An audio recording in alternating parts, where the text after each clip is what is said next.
Buongiorno cari amici, benvenuti anche oggi nel canale del Marietto Veneziano. Oggi vi voglio raccontare una favola di fantasia di quando il vostro Marietto per la prima volta nella vita vide e fu cosciente di un mantello nero, di un mago operativo.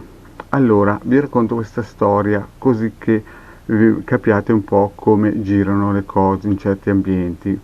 E vi porto al vostro Marietto che aveva 23 anni. In quel momento lì il vostro Marietto aveva la patente dell'auto, sì.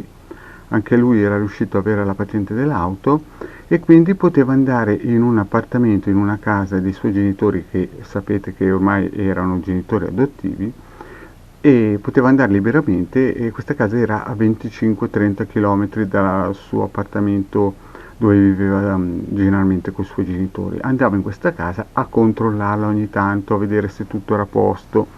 Questa casa era una casa schiera, e aveva 3 piani, e in ogni piano era fatto di, cioè la planimetria era di 105 metri quadrati, quindi c'era una cantina di 105 metri quadrati, il pian terreno e il primo piano di 105 metri quadrati.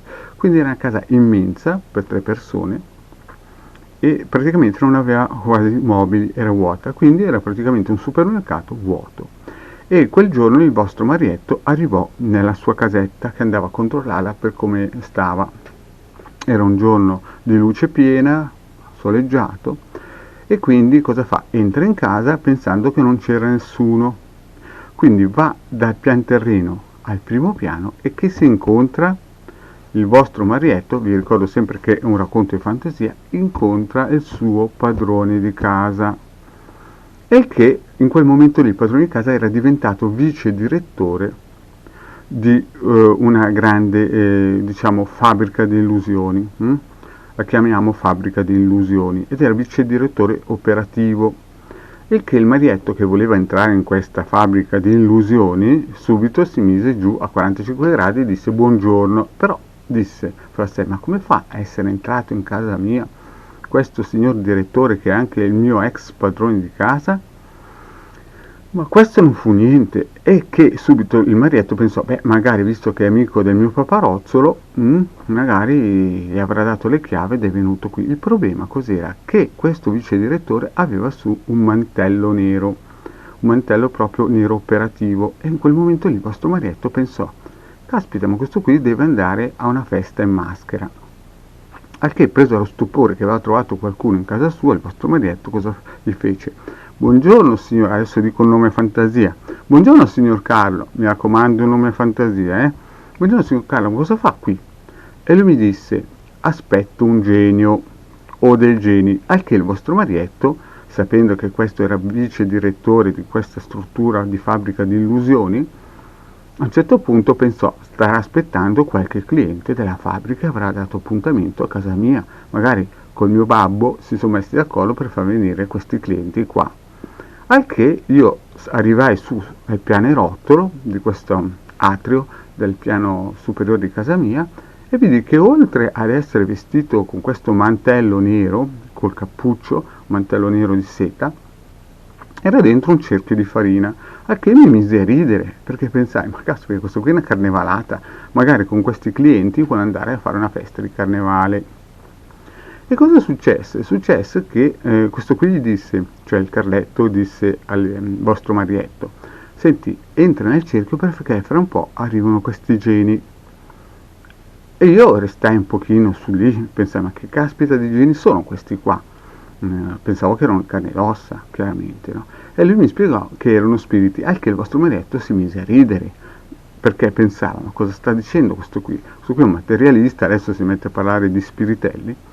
E disse, il vostro Marietto le disse: non si preoccupi signor Carlo, io sono cristiano evangelico, mi fanno un baffo a me questi geni. Al che il Carletto, impressionato, disse: tu non capisci di quello che stai parlando, caro Marietto.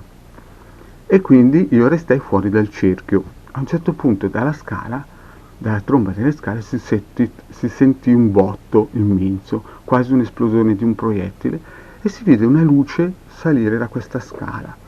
Io sono rimasto allibito perché tanto avevo Gesù che salva, cristiani evangelici, ero fuori dal cerchio. Il Carlo, nome sempre fantasia, era dentro al cerchio e cominciava a gridarmi: perché non sai cosa rischi. Io baldanzoso, sapete, a 23 anni tutti pensano di avere il mondo sotto i piedi, stetti lì fuori il cerchio. A un certo punto questo genio, questa luce entrò nel mio petto e mi sollevò di 2 metri. Mentre io stavo per lievitare, a un certo punto il primo pensiero pensai, siamo ricchi, adesso andrò alle Olimpiadi e vincerò il salto in alto. Il Carlo mi spingerà a livello finanziario e politico, io arriverò alle Olimpiadi e diventeremo ricchi. Finito questo pensiero, il genio uscì da me e mi lasciò andare. Fece un volo di 2 metri, 2,20 metri. Quando arrivai per terra, presi un colpo e fu terrorizzato. E sentivo il mio ex padrone di casa che continuava a gridare, entra nel cerchio, entra nel cerchio. Io, mezzo tramortito, incominciai a rialzarmi e cercai di andare verso il cerchio perché capii che la mia unica soluzione era entrare nel cerchio. Ma in quel momento arrivò un altro genio, mi diede un colpo sul petto così forte che mi sbalzò ancora a terra.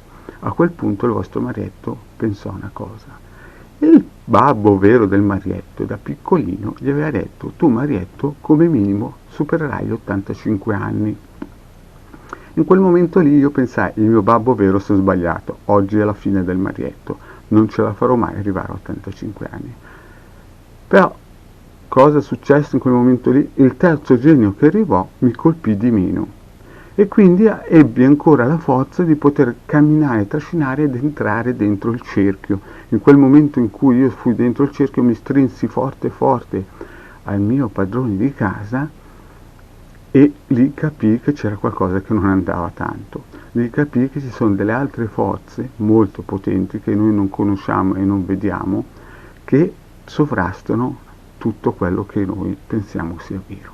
A quel punto lì il mio padrone di casa, il Carletto, disse, se ne sono andati, non ti hanno ucciso, sei vivo e quindi ti hanno lasciato vivere e questo è un segnale.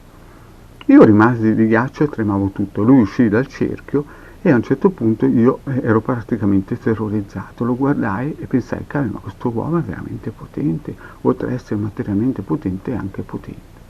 Morale della favola, la storia finisce qui perché poi il Carletto andò a prendere un caffè, ma questo me lo diede da bere e io persi la memoria, ma questo fa parte di un'altra pillola che vi racconterò più avanti. Cari amici, grazie di aver ascoltato questo racconto di fantasia, mi raccomando, un racconto di fantasia non è vero niente, il vostro Marietto vi saluta e vi invita ad iscrivervi al canale di Hildegarda e Marietto Veneziano e di seguirci sui vari social. Grazie e alla prossima, ciao!